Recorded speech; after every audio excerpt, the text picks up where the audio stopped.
Setiap hama berbicara tentang makna sindur yang berwarna merah terang dan apa artinya bagi seorang wanita. Shri Krishna tidak begitu setuju dengan pernyataannya. Krishna berkata seorang pria yang telah mengaplikasikan warna merah terang juga dapat memahaminya. Para wanita menjadi bingung. Pria mana yang menggunakan sindur warna merah terang? Shri Krishna menyebut nama Hanuman. Para wanita semakin penasaran. Shri Krishna menoleh ke arah Rukmini. Orang yang mengaplikasikannya yang harus memberitahumu tentang kejadian itu. Rukmini setuju. Rukmini berkata kejadian itu terjadi pada saat Rama telah kembali ke Ayodhya setelah membunuh Rahwana. Semua wanara pergi tetapi Hanuman tidak bisa meninggalkan Prabunya. Hanuman tetap tinggal di Ayodhya. Pada suatu hari Selasa, ia mengejutkan semua orang ketika ia masuk ke aula sidang istana. Hanuman telah menggunakan warna merah terang sindur dari ujung rambut sampai ujung kakinya.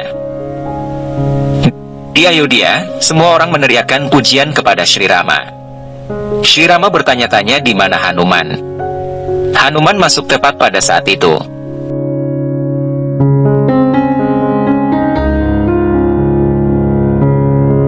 Semua orang menatapnya dengan rasa ingin tahu karena sepertinya ia telah memandikan dirinya dengan warna merah terang sindur. Sri Rama tersenyum saat Hanuman menyapanya. Apa ini wahai Hanuman? Penampilan avatar yang mana ini?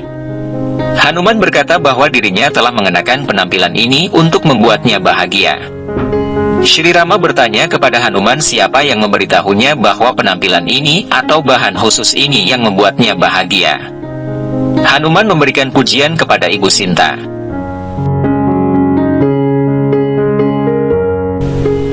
Ibu Sinta mencoba untuk membuka sebuah kotak merah terang sindur tersebut. Sinta tersenyum ketika dia akhirnya bisa melakukannya. Hanuman bertanya kepadanya mengapa Ibu Sinta menggunakan warna merah terang tersebut di dahinya. Sinta menjelaskan arti penting dari warna merah terang sindur kepada Hanuman. Suami dan pujaan Anda akan berumur panjang jika seorang wanita yang sudah menikah menerapkannya. Hanuman berterima kasih kepada Ibu Sinta karena telah berbagi pengetahuan tentang hal ini. Hanuman kemudian bergegas pergi. Dengan senang hati, Hanuman mengoleskan warna merah terang sindur ke seluruh tubuhnya.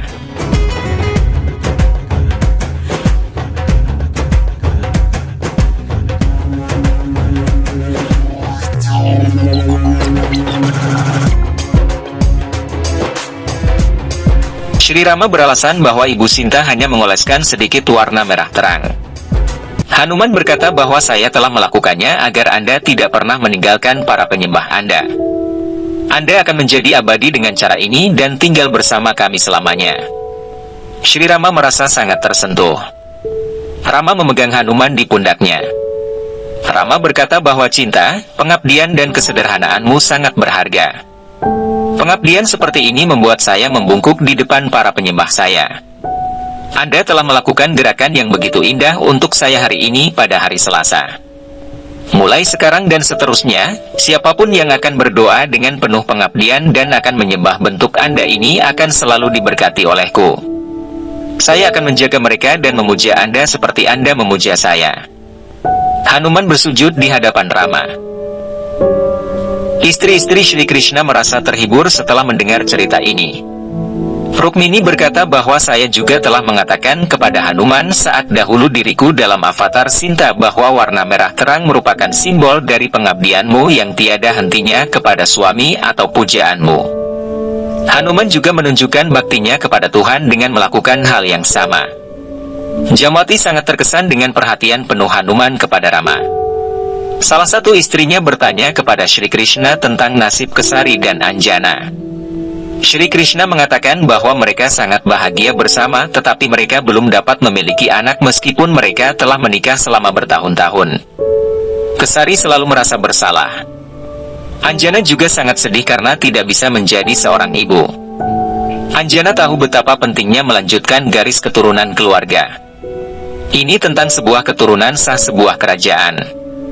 Pintu surga tidak akan terbuka bagi seorang pria jika tidak. Perlahan-lahan, mereka selalu direpotkan oleh kenyataan bahwa mereka tidak memiliki anak.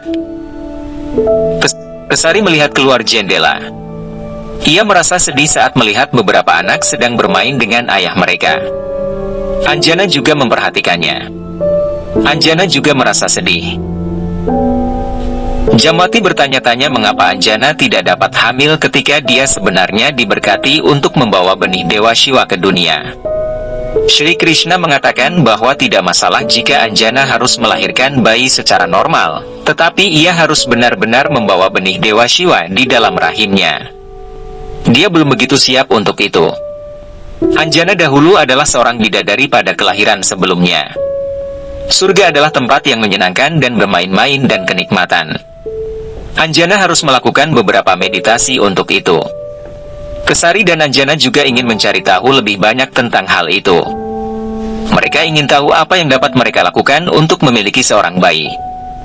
Mereka telah mencoba banyak pilihan tetapi sia-sia. Mereka akhirnya mendekati Rishi Matang untuk memahami bagaimana mereka dapat memenuhi keinginan mereka. Rishi Matang telah membimbing Resi yang membimbing Dasarata ketika saya masih menunggu kelahiran Avatar Rama. Rishi Matang memberkati pasangan tersebut untuk memiliki bayi pada saat pertama kali mereka menyapanya. Kesari dan Anjana saling berpandangan satu sama lain dengan bahagia. Rishi Matang dapat melihat keterkejutan di wajah mereka. Kesari berterima kasih kepadanya karena telah memberkati apa yang mereka inginkan. Tolong bantu kami untuk mengetahui kapan kami akan mendapat keberuntungan itu. Rishi Matang mengatakan bahwa hal itu pasti akan menjadi kenyataan tetapi hanya setelah Anjana melakukan meditasi selama 12 tahun. Pasangan ini terkejut.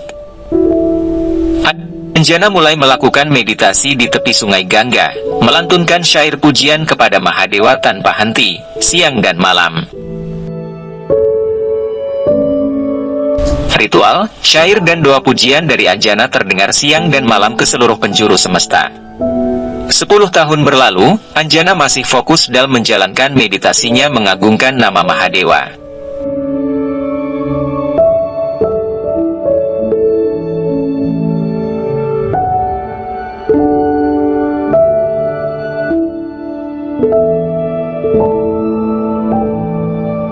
Kekuatan syair pemujaan Anjana membentuk cahaya terang yang menembus langit dan menyilaukan seluruh dewa di surga loka.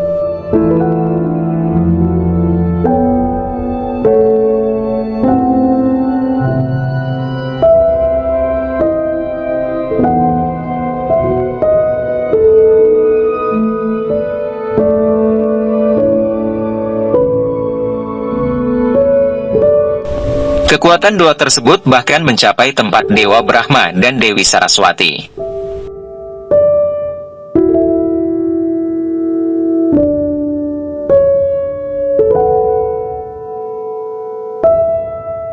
Dewi Parvati melihat ke arah Mahadewa, bertanya apakah Mahadewa belum mendengar suara dan permohonan Anjana. Mahadewa membuka mata dan tersenyum, berkata bahwa tidak lama lagi wahai dewiku. Rishi Matang datang menemui Anjana, mengabarkan bahwa meditasinya telah selesai, para dewata telah mendengar doamu, terimalah hasilnya tidak lama lagi, Dewa Shiva sendiri yang akan menemui kalian. Rishi Matang memberkati Anjana dan mengembalikan keadaannya yang kelelahan dan kurus setelah 12 tahun meditasi, menjadi ke keadaan semula. Di Swarga Loka, Sang Narayan berkata bahwa kelahiran Hanuman akan terjadi sebentar lagi. Dirinya akan memberikan bagian dari tubuhnya agar kelak Hanuman memiliki tubuh yang tidak tertandingi dan tahan segala senjata. Sebuah benih keluar dari pusar Sang Narayan dan menjelma menjadi janin tubuh Hanuman.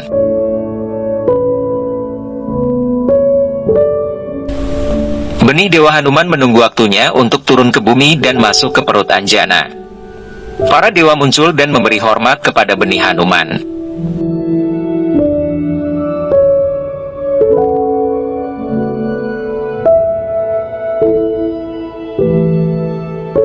Di kerajaannya Anjana, dan Raja Kesari mempersiapkan makanan dan persembahan untuk kedatangan Dewa Shiva.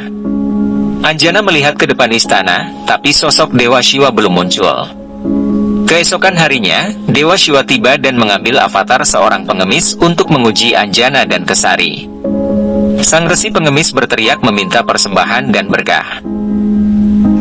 Anjana keluar bersama Kesari dan membawakan piring berisi buah-buahan. Resi tersebut menolak pemberian Anjana dan berkata itu sangat sedikit.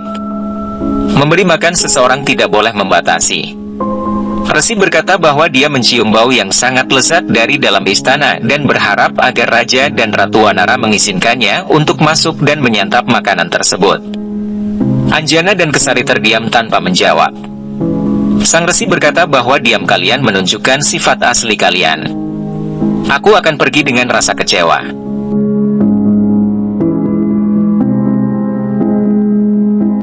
Anjana berkata bahwa tidak benar untuk merusak kebahagiaan seorang resi di hari yang penting ini, dan meminta izin suaminya untuk mengizinkan resi tersebut untuk masuk. Resi pengemis itu masuk dan membuka daun yang menghalangi makanan persembahan untuk Dewa Shiva.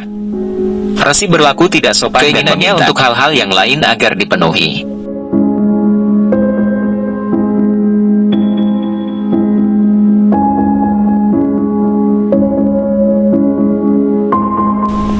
Dia bahkan meminta Kesari untuk memegang kipas dan mengipaskan angin untuknya selama dia makan. Anjana mulai menata dan menyiapkan makanan untuk resi itu. Resi menghina bahwa makanannya kurang enak dan berusaha terus untuk memancing kemarahan Anjana dan Kesari.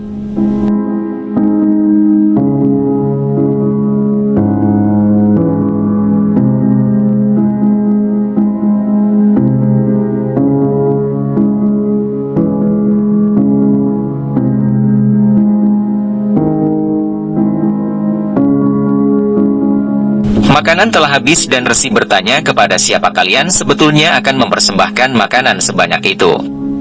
Anjana berkata untuk menyambut Dewa Shiva.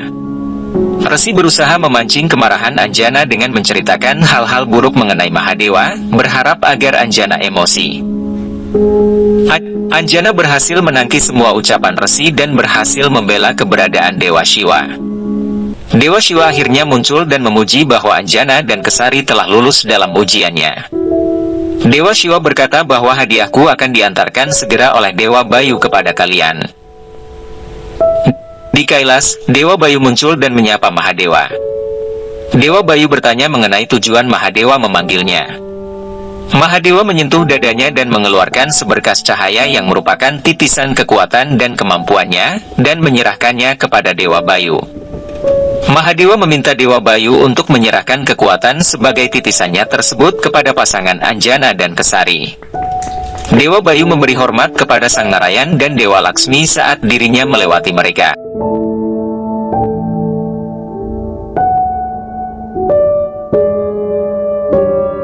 Dewa Brahma dan Dewi Saraswati memberi berkat saat Dewa Bayu lewat.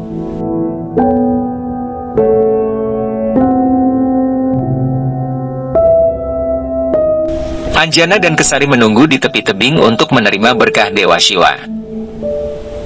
Dewa Bayu menemui Anjana dan Kesari. Dewa Bayu berkata kalian akan mendapatkan imbalan untuk semua meditasi dan ujian kalian.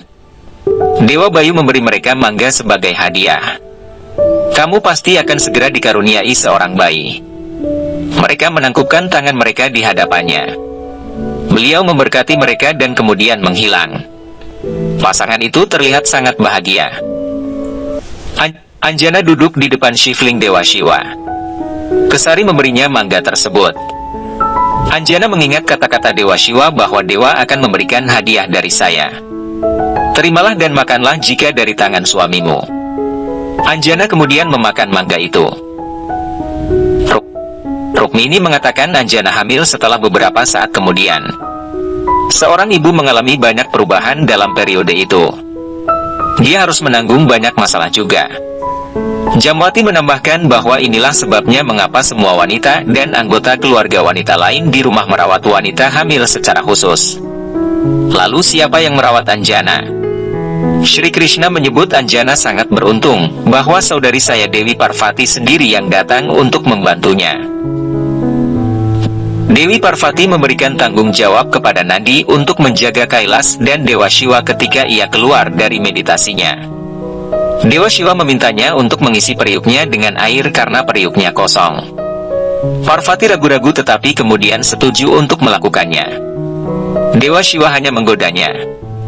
Anjana berkata saya bisa mengisinya dengan gangga di perjalanan pulang saya juga.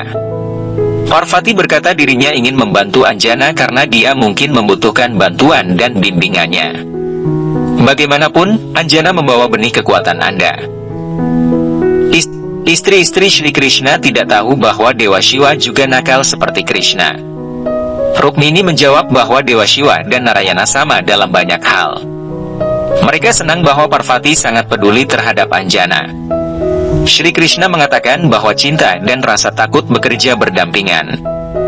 Bagaimana mungkin seseorang bisa berada dalam masalah ketika Anda memiliki ibu seperti Dewi Parvati? Dewi Parvati mengubah avatarnya dan mengubah dirinya menjadi seorang wanita normal. Tunggangannya juga berubah menjadi seekor sapi. Dia sengaja mengatakan bahwa sapi Gauri dapat memberikan semua jawaban dan manfaat. Anjana mendengar hal ini. Anjana menunjukkan keinginannya untuk berbicara dengan wanita itu kepada Kesari. Pasangan itu menyapa wanita itu dan sapinya dengan tangan terlipat. Anjana bertanya tentang keadaan bayinya. Dewi Parvati mengatakan bahwa kamu telah melakukan meditasi yang sulit yang membuat Dewa Shiva bahagia. Anakmu akan sangat cerdas, dicintai dan terkenal. Anda harus sedikit berhati-hati. Saya di sini untuk membantumu. Parvati membimbingnya tentang apa yang harus dia lakukan jika dia merasakan sesuatu yang salah selama kehamilannya. Anjana tersenyum malu-malu. Anjana berkata bahwa dirinya telah mengerti semuanya. Dia memberkati Anjana bahwa Dewi Shirawali akan selalu membantu putranya dalam mengatasi semua rintangan. Ibu Parvati kemudian memberkati pasangan itu. Dia kemudian pergi dengan sapinya. Pasangan itu terus menatapnya dengan heran saat Dewi Parvati berjalan pergi. Satyabhama yakin Anjana akan mengambil semua tindakan pencegahan yang diperlukan. Hanuman bisa saja lahir tanpa masalah. Sri Krishna tersenyum. Krishna berkata bagaimana mungkin. Hanuman terlihat sangat tenang hari ini, tetapi jangan pernah berpikir bahwa ia selalu seperti itu sejak awal. Apakah Anda berpikir bahwa ia dilahirkan setenang itu? Hanuman sangat nakal. Anjana mulai berubah setelah ia hamil. Anjana terlihat bersinar. Anjana selalu menjadi sangat lapar. Anjana makan semua yang disajikan untuk makan siang tetapi dia masih lapar. Anjana sangat ingin makan mangga. Kesari kagum dan bertanya apakah Anda masih lapar. Dari mana saya harus mendapatkan mangga di musim ini? Anjana berkata dirinya hanya ingin melihat pohon mangga. Itu sudah cukup untuk memuaskanku. Kesari mengangguk bingung. Anjana menjadi sedih melihat pohon yang tidak berbuah. Raja Kesari kemudian memutuskan untuk mengirim seseorang untuk mengecek ke bagian lain dari hutan. Mungkin kita bisa menemukan sesuatu di sana. Anjana mengangguk setuju. Mereka bersubalik untuk pergi ketika mangga muncul di pohon sesuai dengan restu Dewi Parvati. Sebuah mangga jatuh di depan pasangan itu. Mereka melihat ke atas lagi dan terkejut melihat seluruh mangga di seluruh pohon. Anjana menyuruh Kesari untuk memetik lebih banyak mangga lagi karena ia selalu meminta mangga yang terbaik. Saya ingin mangga yang paling besar. Selanjutnya, Anjana sendiri yang memetik mangga dengan terbang tinggi di udara. Kesari menatapnya dengan bingung. Kamu sedang hamil, bagaimana kamu bisa terbang? Anjana juga bingung. Bayi Hanuman tersenyum dari dalam rahim. Rukmini berkata bahwa Anjana mendapatkan kekuatan yang luar biasa. Hal itu selalu mengejutkan dan membuat Kesari terkesan. Hanuman adalah sumber kekuatan itu. Anjana bercerita dan berbagi mimpi dengan Kesari. Anjana berkata bahwa saya merasa seolah-olah anak kita sedang berjalan di dalam rahim. Anjana kembali merasakan sensasi yang sama. Kesari juga meletakkan tangannya di atas rahimnya untuk merasakannya. Anjana mendengar suara berisik.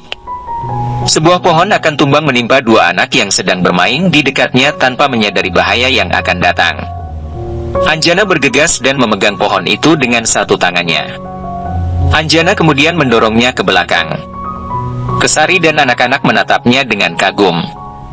Pasangan ini tidak dapat memahami bagaimana semua ini terjadi. Tentunya ini adalah perbuatan Dewa Shiva. Mereka mendongak ke atas dengan penuh rasa syukur. Rukmini mengatakan bahwa Anjana mulai merefleksikan karakteristik Hanuman. Hanuman semakin tertarik dengan cerita-cerita tentang avatar Sang Narayan. Anjana tahu bahwa bayi dapat mendengar saat berada di dalam rahim. Anjana mengingat apa yang dikatakan Ibu Gauri kepadanya dan selalu berbicara hal-hal yang baik dan bermakna. Hanuman biasa mendengarkan semua dongeng dengan tenang, namun bayi Hanuman sangat senang mendengar cerita tentang Dewa Wisnu. Dewi Saraswati juga tidak dapat menahan diri untuk segera menemui Anjana. Dewi Saraswati datang menemui Anjana dengan menyamar sebagai seorang pertapa wanita. Saraswati berbagi lebih banyak cerita tentang Dewa Wisnu. Hanuman dengan tenang mendengarkan kisah tentang bintang bernama Dhruv. Dhruv tidak bisa mendapatkan cinta ayahnya sehingga ibunya menasihatinya untuk berdoa kepada Dewa Narayan dengan penuh pengabdian. Dhruv memutuskan untuk melanjutkan rencana tersebut. Saya akan berdoa kepada Narayana dan mencintainya. Dhruv meninggalkan rumahnya saat ia baru berusia 5 tahun dan pergi ke hutan. Anjana mengkhawatirkan anak kecil itu, tetapi Dewi Saraswati mengatakan tidak ada yang terjadi pada Anda ketika Anda mengabdikan diri Anda sepenuhnya kepada Tuhan. Sang Narayan kemudian mengirimkan Narada untuk membantu Dhruv. Narada kemudian mengikatkan benang suci di pergelangan tangan Dhruv dan memintanya untuk melafalkan doa-doa untuknya. Dhruv melakukan apa yang diperintahkan. Narada kemudian memberkatinya. Narada berkata bahwa ini adalah mantra utama. Pikirkanlah Dewa Wisnu dan ucapkan mantra ini. Semua keinginanmu akan terkabul.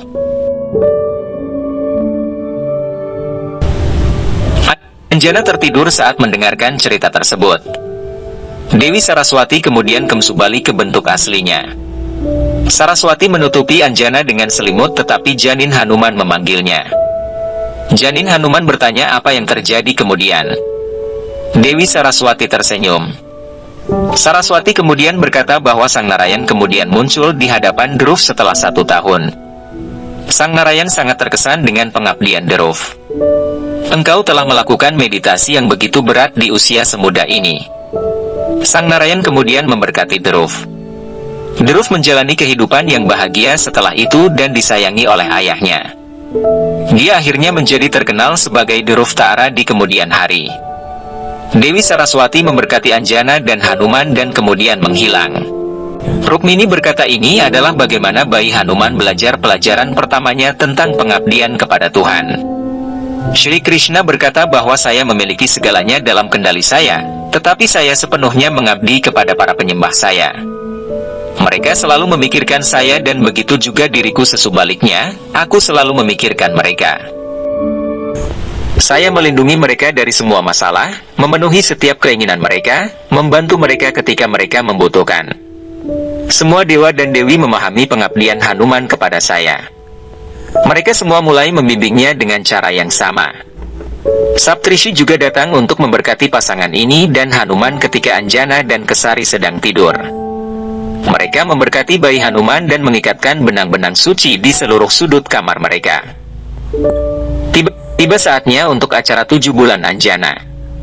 Pasangan ini mengundang semua kerabat dekat mereka.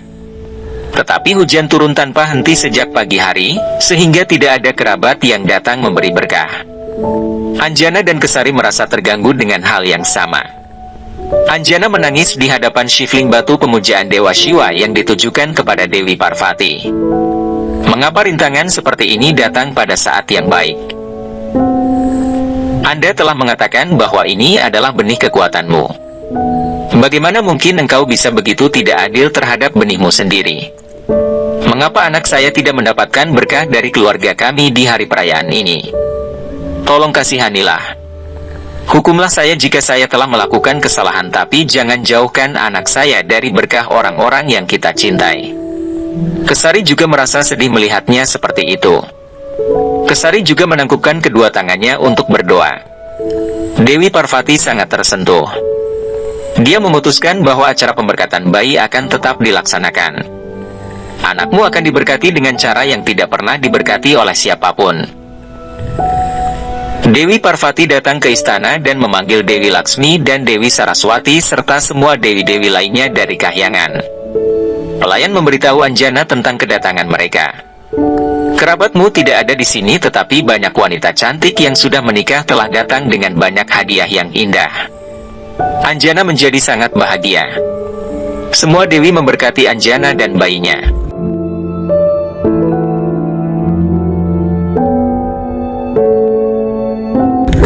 Anjana sangat terharu mendengar kata-kata dan berkat khusus dari mereka.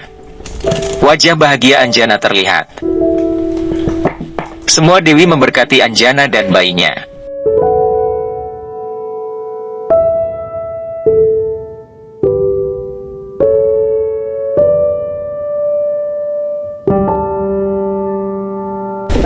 Anjana sangat terharu mendengar kata-kata dan berkat khusus dari mereka. Para dewi bahkan mempersembahkan tarian dan nyanyian pujian untuk bayi Hanuman.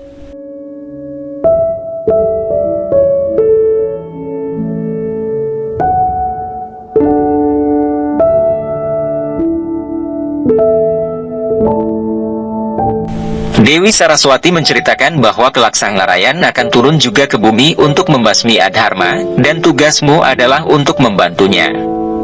Saraswati menyebut bahwa nama avatar Wisnu saat itu adalah Rama. Janin Hanuman mendengar hal tersebut dan ikut menyebut nama Rama. Anjana terkejut mendengar suara bayi Hanuman yang ada di kandungannya.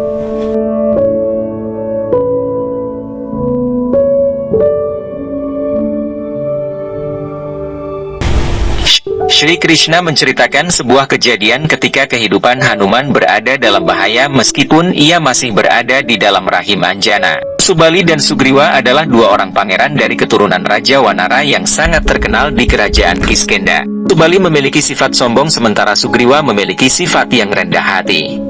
Subali dan Sugriwa melompat dari tebing di gunung.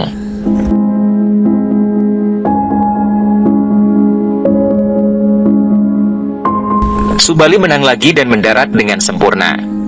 Mereka berdua melempar batu yang sangat besar ke arah laut. Dan seperti biasa Subali kembali menang. Sebagai hukuman, Sugriwa pergi untuk membawakan pisang untuknya. Sementara itu, Narada muncul di sana. Subali kemudian menyambutnya. Subali berkata, "Saya adalah yang terbaik, prajurit paling berani di dunia." Narada merasa sedikit ragu. Subali mengatakan, "Ketika saudaraku sendiri, yang juga sangat berani, tidak bisa menang dariku, lalu siapa yang bisa menantangku?" Narada mengatakan, "Mungkin ada seseorang yang dapat membantu Sugriwa untuk melakukannya dan mengalahkanmu." Narada kemudian bercerita tentang bayi yang belum lahir dari Kesari dan Anjana. Subali tenggelam dalam kemarahan. Subali berkata, "Tidak ada yang bisa menantangku. Saya tidak terkalahkan dan akan selalu menjadi nomor satu." Subali memutuskan untuk membunuh bayi yang belum lahir tersebut untuk tetap menjadi nomor satu di antara para wanara.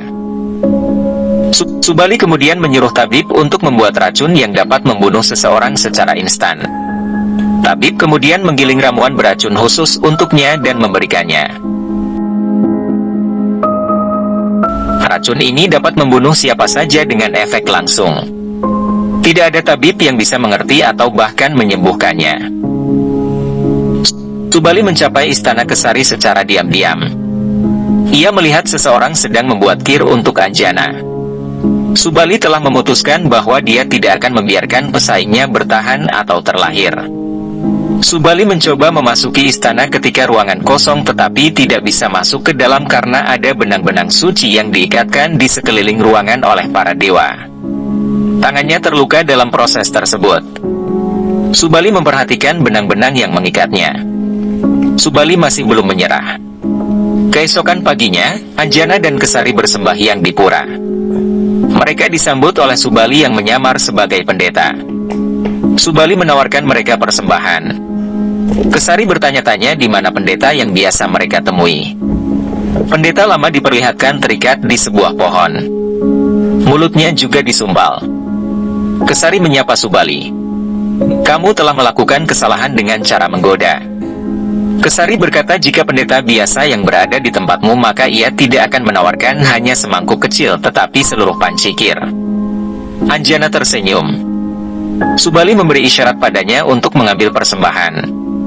Anjana menerima persembahan tersebut dan menggigit kir. Subali memberikan penghormatannya kepada Shivling batu pemujaan Dewa Shiva dan juga memperhatikan Anjana yang sedang makan lebih banyak kir beracunnya. Anjana kemudian merasa pusing. Anjana menjatuhkan makanan tersebut. Kesari menangkap Anjana yang jatuh. Dia bertanya-tanya apa yang terjadi padanya secara tiba-tiba. Subali bersembunyi. Seorang wanita memeriksa Anjana. Wanita tersebut berkata bahwa Anjana sedang tidak sehat. Dia membutuhkan bantuan segera. Kita harus segera membawanya kembali ke istana secepatnya. Krishna berkata ini adalah dosa terbesar untuk mencoba membunuh bayi yang belum lahir. Itu membuatmu masuk neraka sampai akhir hayat. Subali telah melakukan semua yang dia bisa untuk memastikan Hanuman tidak lahir.